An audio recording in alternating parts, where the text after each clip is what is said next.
Most people today think debates about the gold standard are just political noise, something candidates shout about before elections and forget afterward.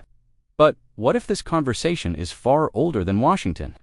What if nearly 1,000 years ago, a Muslim scholar warned the world about the exact dangers that Donald Trump claims to be fixing today? A warning that when money loses its foundation, moral or material, civilizations begin to rot from within. Strange as it sounds, Trump and Al-Ghazali may be standing on the same philosophical battlefield, separated only by 9 centuries. Welcome to the Financial Historian, where money, power, and history collide, and nothing is ever as simple as it looks. To understand why Trump talks about bringing back real money, you have to look at 2 timelines running in parallel. One is modern America, a nation drowning in debt, inflation, anxiety, and political polarization. The other is the 11th century Islamic world, an empire rich, expansive, and intellectually unmatched, yet slowly unraveling under the weight of moral and financial decay. Trump's argument is simple on the surface. The dollar is losing strength. Inflation is rising, and trust in the financial system is slipping. His solution: return to a currency backed by something real. Gold, something politicians can't print, manipulate, or inflate away with the click of a button.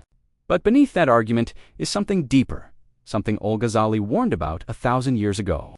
Because when Trump says strong money, Al-Ghazali would hear something else: moral money. To see why we need to step into the world of the Islamic Golden Age, picture the year 1100 CE. The Islamic world stretches from Spain to Persia. Cities like Baghdad and Cairo hum with scholars, merchants, and trade caravans carrying silk, spices, silver, and knowledge. Markets are vibrant, wealth is flowing, but beneath the prosperity, distortions are forming. Inequality is rising. Leaders are manipulating coinage, merchants are speculating, and trust, the invisible glue of every economy, is thinning. This is the world of Abu Hamid al-Ghazali, one of the most influential thinkers of his age, a philosopher, jurist, theologian, and, though few call him this, one of the earliest scholars of economic morality. Al-Ghazali asked a question that could easily appear on the front page of today's financial news. What happens when money loses its honesty? To him, money wasn't just metal, it was a promise, a shared belief that allowed society to function. When a ruler debased currency, diluting its gold or silver content, he was in adjusting policy. He was lying, cheating, stealing in slow motion. Al-Ghazali condemned this practice harshly. In his view, corrupt money creates corrupt markets, and corrupt markets create corrupt societies. Once leaders manipulate the currency, merchants feel justified in manipulating prices. Institutions lose integrity. Individuals lose responsibility. Eventually, economic collapse isn't caused by empty treasuries, but by empty trust. Sound familiar? Today, America debates inflation, rising debt, the weakening of purchasing power, the fear that the dollar may someday lose its privileged status. Trump's call for the gold standard is an attempt, whether symbolic or sincere, to anchor money to something unchangeable, something beyond political manipulation. But Al-Ghazali would see something deeper happening. He believed money was like a mirror, worthless on its own, valuable only in what it reflects. If the society is honest, money stays honest. If the society becomes corrupt, money loses meaning no matter what it's made of. He warned that hoarded wealth destroys productivity. Speculation destroys trust. Manipulated currency destroys stability. And once trust disappears, people begin abandoning their own national money and seeking stronger alternatives. Centuries after he wrote this, countless nations proved him right. From Weimar Germany to Zimbabwe to Venezuela, when trust dies, currency dies. And this is where Trump's plan enters the historical conversation. Trump argues that gold-backed money is real money. For supporters, it's a return to discipline. For critics, it's an economic fantasy. But viewed through Al-Ghazali's lens, the debate isn't about the metal. It's about the morality behind the money. Al-Ghazali would not say, gold is the solution. Gold is still a tool, still a mirror. A gold standard does not magically create honest institutions. It only restricts dishonest ones, assuming they even follow the rules. What truly stabilizes money, in Al-Ghazali's philosophy, is integrity. He believed societies collapse not because they run out of wealth, but because they run out of virtue. When leaders cheat, people cheat. When institutions deceive, markets deceive.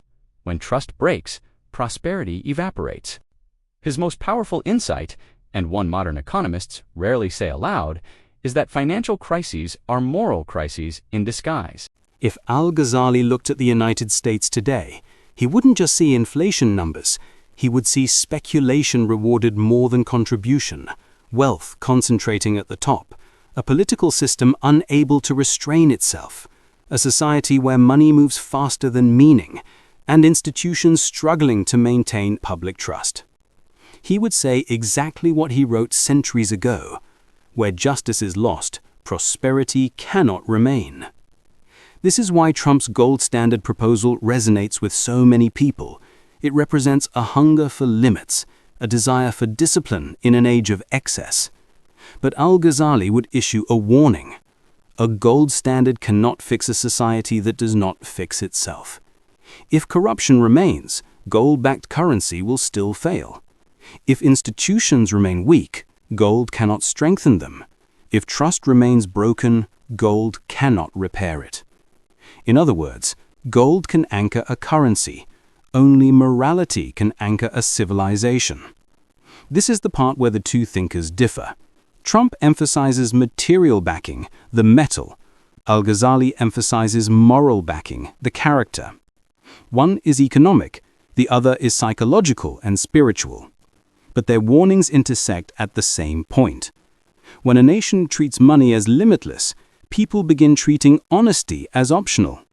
And once honesty collapses, everything collapses with it, slowly, then suddenly. Trump's plan may or may not be practical. Economists argue endlessly about its feasibility. But the deeper question, the one Al-Ghazali forces us to confront, is timeless. What is money worth if the people who control it cannot be trusted? The gold standard won't save a nation that has lost its virtue. But no nation can stay strong when its money becomes unmoored from discipline. Al-Ghazali believed wealth becomes noble when it contributes to society, and dangerous when it exists only to multiply itself. He believed rulers must protect money, not distort it, and he believed that trust is the true currency of any civilization. In a world of debt ceilings, currency wars, money printing, political games, and rising inequality, his message feels less like ancient philosophy and more like a survival manual. Because economies don't fall when the numbers stop adding up. They fall when the people stop believing in the system that produces those numbers. That is the invisible link between Trump's gold standard proposal and Al-Ghazali's philosophy. Both point to a civilization standing on the edge of a trust crisis. And if history teaches us anything, it is this: money backed by gold can be strong.